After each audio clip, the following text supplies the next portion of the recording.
Hey guys, me again with another YouTube video. Today we're going to be taking a look at a 1911 modification. Right now in the background you can see that there is the base model of my newest 1911, the best 1911 I can possibly make.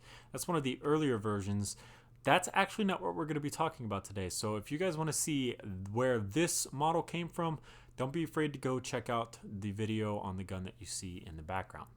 Today, instead, we're going to be taking a look at this. This is the 1911 Spearmint. That is the name, the nickname I'm kind of giving this because it's a Gucci'd 1911. There's really no better way to describe it. At this point, I was just having fun. There's a lot of fun to be had when it comes to making these race competition guns. I have no other reason to really say that this would be literally anything else other than a competition 1911. There's no reason I could see anyone reasonably carrying one of these every single day or using this as a combat pistol. It would literally at this point just be a competition race gun 1911. So this is what it looks like inside of LDD. It's very simple. We're actually not going to be going over too much of the 1911 itself. If you guys want to see a lot of stuff about that, don't be afraid to go check out the video like I was discussing before. First modification is to add a micro red dot sight. Pretty basic. This one's a green dot instead of a red dot to fit that spearmint kind of theme that we have going on. It's a different style of micro red dot. I know there are a ton of micro red dots out there. This is just a different style from the other ones that are kind of shown off on most pistols, like the Acro, for example. We have a different style of grip texture going on as well.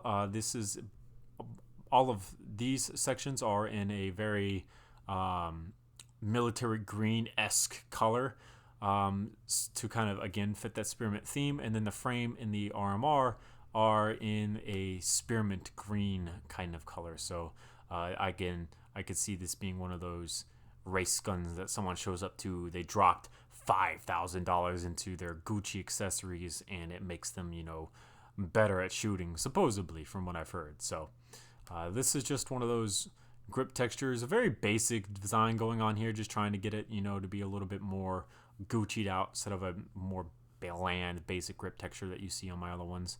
I do have a flared Magwell on the bottom of this. This was a very fun shape to make. I really actually enjoyed kind of doing this.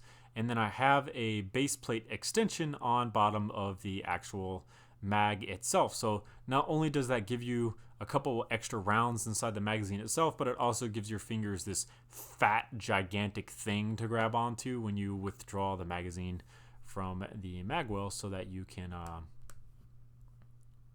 basically have like this huge extra grip on it. So there's the magazine itself, as you guys can see. Pretty basic stuff. Finally, on the front end, and our last modification is this thing. So the best way that I can describe this is that this is not a compensator, but it could potentially act as a compensator. This is actually more of a counterweight system. So the more weight that you hang off the front end of a handgun, the less muzzle flip that you're going to get out of it. Whereas, you know, your compensator might only do so much when it comes to being able to add weight to it. So I've seen this a couple of different times. The last one that I can think about is the Webley Ian McCollum from Forgotten Weapons did a video on a particular handgun that was made for competition. It was an older style handgun, something that you usually don't see, and it had this counterweight system on it that pretty much kind of was just like this.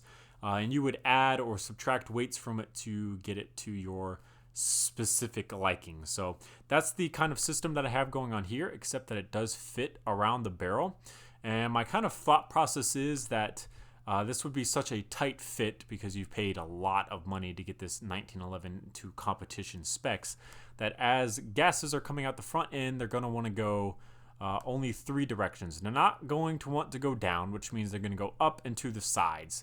If it's all equalized, then it should stay straight in your hand and reduce muzzle flip because of the gases coming up.